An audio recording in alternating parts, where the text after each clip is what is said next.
নমস্কার বন্ধুরা, আজ আমি আপনাদের সাথে শেয়ার করব ওলকপি আর নতুন আলু দিয়ে এমন একটা নিরামিষ রেসিপি যার সুগন্ধে পাড়ার লোক এসে জিজ্ঞেস করতে বাধ্য হবে আপনি কি রান্না করছেন। এত সুন্দর ঘ্রাণ, আর এটা খেতেও যেমন টেস্টি, বানানো তো একদম সহজ। আর এটা এতটাই টেস্টি হয় যারা ওলকপি খেতে একদমই পছন্দ করে না তারাও কিন্তু আঙুল চেটে খাবে। শীতের দুপুরে গরম গরম ভাতের সাথে জাস্ট অসাধারণ লাগে। এটা আমার মুখের কথা নয়, আপনারাও একবার বানিয়ে দেখুন। তো রান্নাটা করার জন্য প্রথমেই এখানে দেখুন নিয়েছি বেশ বড় সাইজের একটা ওলকপি, আর নিয়েছি 3টে নতুন আলু। আলুটা কিন্তু খুব একটা বড় না, আমি ছোট সাইজের 3টে আলু নিয়েছি। এবার আমি আলুর খোসাটা ছাড়িয়ে নিচ্ছি। যেহেতু নতুন আলু, খোসা ছাড়াতে একদমই সময় লাগে না। আলুর খোসাগুলো ছাড়িয়ে এবার ওলকপিটা কেটে নেব। আর এবার দেখুন আমি ওলকপি আর আলুটাকে কেটে ধুয়ে পরিষ্কার করে নিয়েছি। এখানে আমি ওলকপি আর আলুটা একটু লম্বা লম্বা করে কেটেছি, তবে খুব একটা কিন্তু মোটা করিনি, একটু পাতলা পাতলা করেই কেটেছি। আমি এখানে আমার পছন্দ মতো কেটেছি, আপনারা আপনাদের পছন্দ মতো কেটে নেবেন।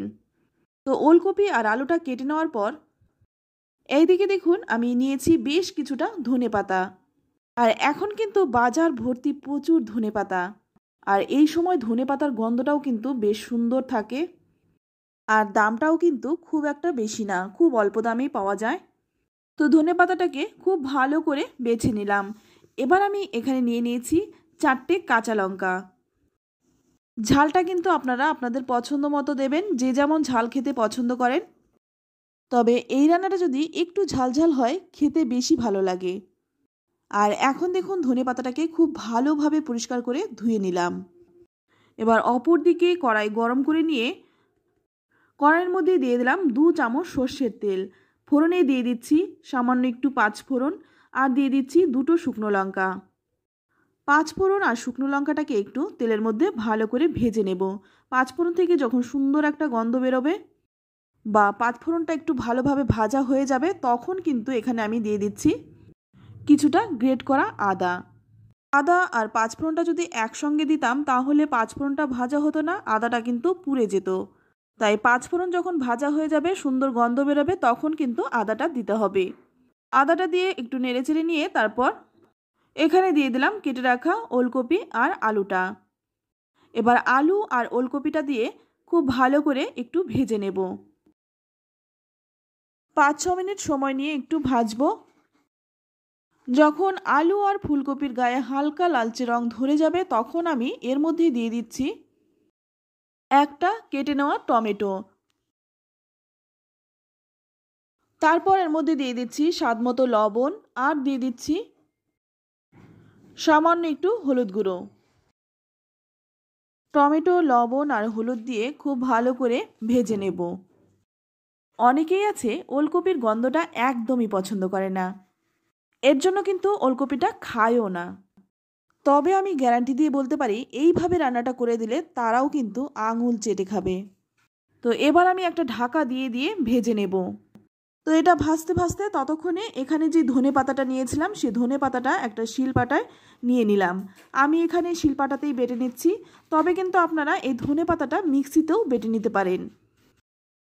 এইভাবে যদি নিরামিষ রান্না করেন, পাশের বাড়ির লোক এসে জিজ্ঞেস করবে আপনারা নিরামিষ দিনে কী রান্না করছেন, এত সুন্দর ঘ্রাণ।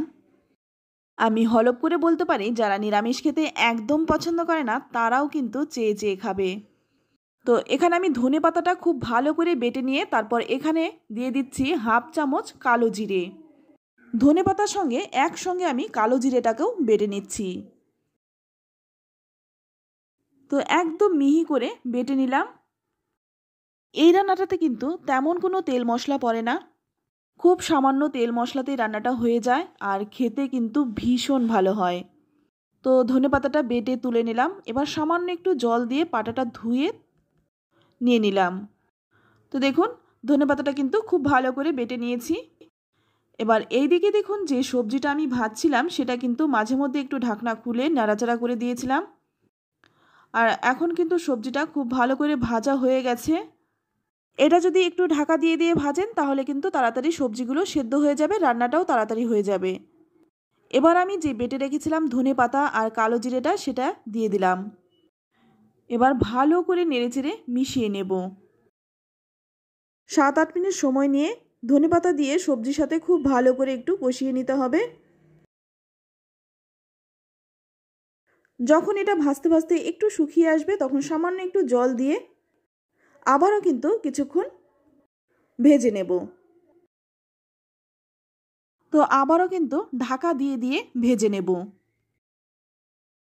আর এটা কিন্তু আমি ঢাকা দিয়ে দিয়ে রান্নাটা করছি, কারণ সবজিগুলো তাড়াতাড়ি সেদ্ধ হয়ে যাবে, রান্নাটাও তাড়াতাড়ি হয়ে যাবে।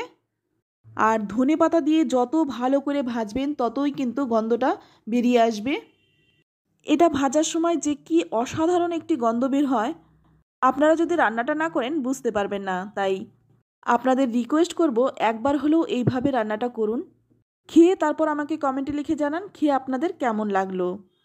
এবার আমি দিয়ে দিচ্ছি 1 বাটি জল। জলের পরিমাণটা কিন্তু খুব একটা বেশিও দেইনি, আবার একদম কিন্তু কম দেইনি। যে যেমন ঝোল খেতে পছন্দ করেন দিয়ে দেবেন। তো জলটা দিয়ে ভালো করে নেড়েচেড়ে মিশিয়ে নিয়ে তারপর এখানে সামান্য একটু চিনি দিয়ে দিলাম। চিনিটা দিলে স্বাদটা ব্যালেন্স হয়, খেতে ভালো লাগে। তো চিনিটা দিয়ে ভালো করে নেড়েচেড়ে মিশিয়ে নিচ্ছি। তারপর গ্যাসের আঁচটা হাইতে রেখে 5 মিনিটের মতো ফুটিয়ে নেব।